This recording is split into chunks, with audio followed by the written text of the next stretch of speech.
Merci pour la possibilité pour nous partager avec le public en général et à candidats en particulier informations sur consignes, élaboration texte, effectif candidat, horaire. D'abord, les consignes à suivre. Première consigne.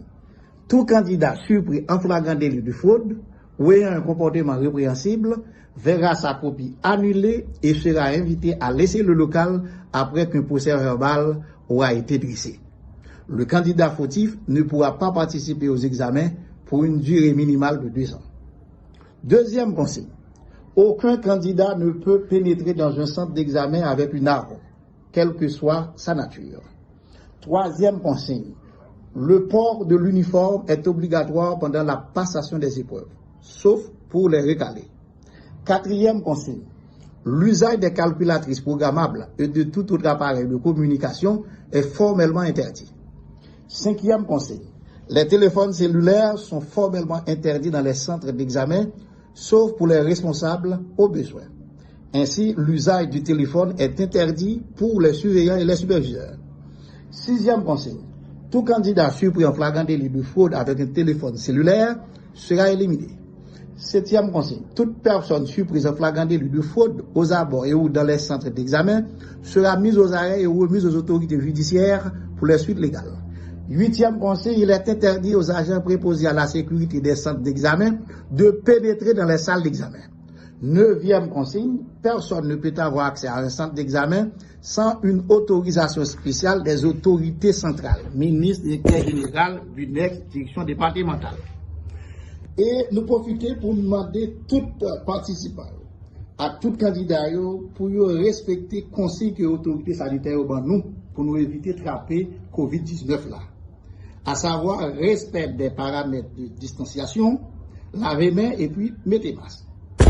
Deuxième point, c'est élaboration texte.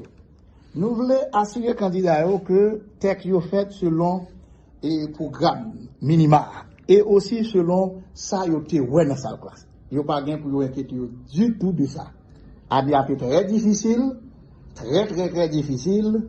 Et c'est quelque chose qui fait nous avons pile rencontre nous fait avec les experts en éducation, avec les scientifiques, avec les autorités du ministère, pour nous réfléchir sur comment nous pouvons valider l'année 2019-2020.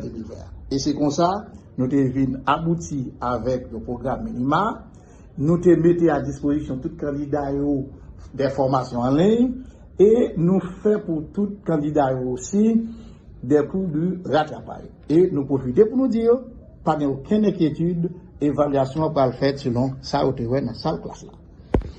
Maintenant, troisième point, c'est effectif candidat. Permanent NS4, 2107 candidats. Permanent philo traditionnel, 11 650 candidats. Pour permanent, les barres en total de 13 757 candidats. Régulier NS4, 61 254. Régulier philo traditionnel, 44 276. Les barres en total, 105 530 candidats. Donc, grand total là, c'est 119 287 candidats. Maintenant, nous passons dans le troisième point qui c'est horaire. Horaire examen. Nous connaissons horaire disponible dans tout département. Il est disponible dans toute l'école. Et en plus, les diffuser dans la radio. C'est chaque jour, radio a publié, le radio a dit, mais ça nous va le faire chaque jour. Et c'est pour